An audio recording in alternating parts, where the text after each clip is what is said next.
Hello दोस्तों, आज के वीडियो में हम वीर शहीदों, क्रांतिकारियों और देशभक्त नेताओं के लिखे 10 ऐसे प्रभावशाली नारों को देखेंगे जिसने देश के हर वर्ग में आज़ादी की अलख जगाई और भारत के जनमानस में सर्वाधिक लोकप्रिय हुए।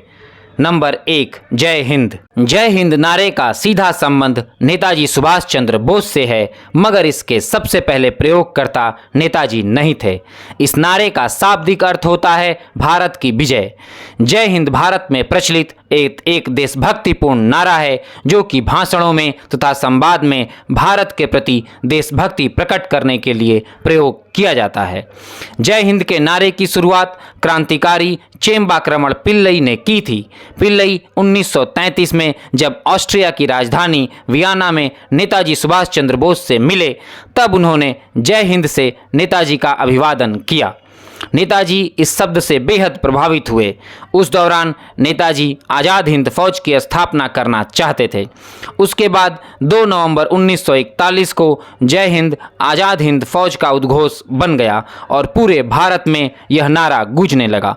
15 अगस्त 1947 को नेहरू जी ने अपने पहले भाषण का समापन जय हिंद से किया।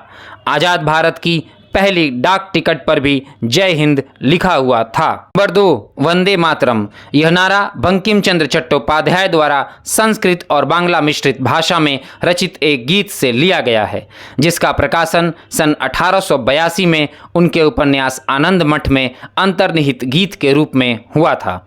यह गीत मातृभूमि के प्रति श्रद्धा और प्रेम का प्रतीक है। यह गीत भारत की प्राकृतिक सुंदरता, संस्कृति और इतिहास का वर्णन करता है।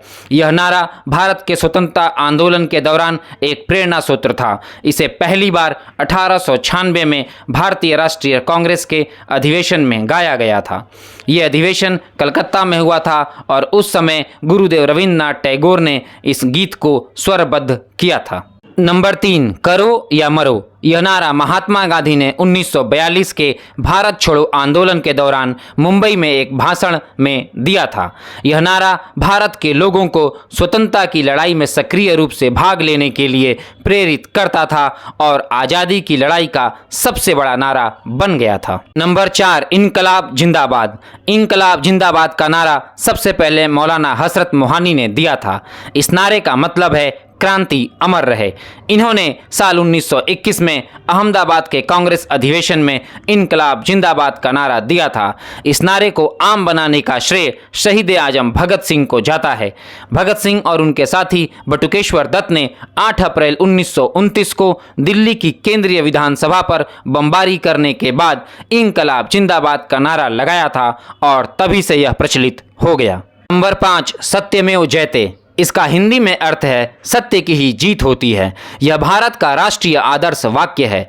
सत्यमेव जयते शब्द मुंडका उपनिषद के सर्वज्ञात मंत्र का शुरुआती हिस्सा है। इस वाक्य को राष्ट्रीय पटल पर लाने और उसका प्रचार करने में पंडित मदन मोहन मालवीय की अहम भूमिका थी। इन्होंने सर्वप्रथम 1918 के कांग्रेस अधिवेशन में इस वाक्य का प्रयोग किया था।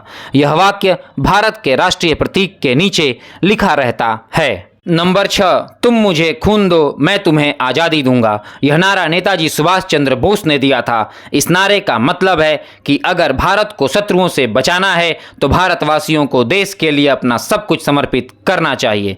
नेताजी ने 4 जुलाई 1944 को बर्मा में यह नारा दिया था।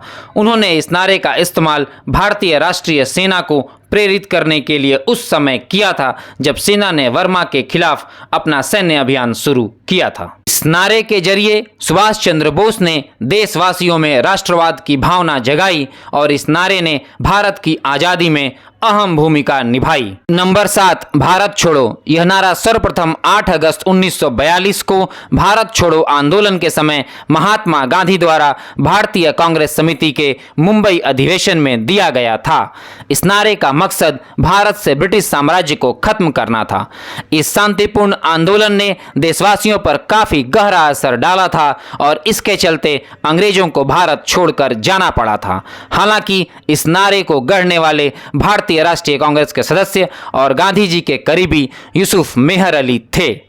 नंबर 8, स्वराज हमारा जन्मसिद्ध अधिकार है। यह नारा भारतीय स्वतंत्रता सेनानी और समाज सुधारक बाल गंगाधर तिलक ने वर्ष 1916 में दिया था।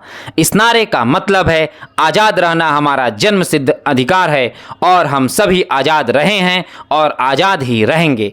तिलक ने स्वराज शब्द का सबसे पहले गढ़ा था और कहा, स्वराज मेरा जन्मसिद्ध अधिकार है और मैं इसे लेकर रहूंगा। इस नारे ने भारतीयों को स्वतंत्रता के लिए लड़ने के लिए प्रेरित किया। नंबर 9, दिल्ली चलो। दिल्ली चलो का नारा नेताजी सुभाष चंद्र बोस ने 1943 में सिंगापुर से सुप्रीम कमांडर के तौर पर दिया था। ये भारतीय राष्ट्रीय सेना INA के संस्थापक और नेता थे। नेताजी ने कहा था कि यह हमारा कर्तव्य है कि देशभक्तों के खून व बलिदान का मोल चुकाकर हम भारतवासियों को ब्रिटिश हुकूमत से आज़ाद कराएं। नंबर 10, भारत माता की जय। यह नारा किरण चंद बंदोपाध्याय ने 1873 में भारत माता नाम के नाटक के दौरान दिया था। यह नारा आज़ादी की लड़ाई के दौरान बहुत लोकप्रिय हुआ। सन 1857 की क्रांति के दौरान नाना साहब और उनके पेशवा अजीमुल्ला खान ने भी भारत माता शब्द का प्रयोग किया था। दोस्तों, आज के वीडियो में बस इतना ही और ऐसी ऐतिहासिक तथ्यों की जानकारी के लिए आप हमारे चैनल को लाइक और सब्सक्राइब कर लें। धन्यवाद।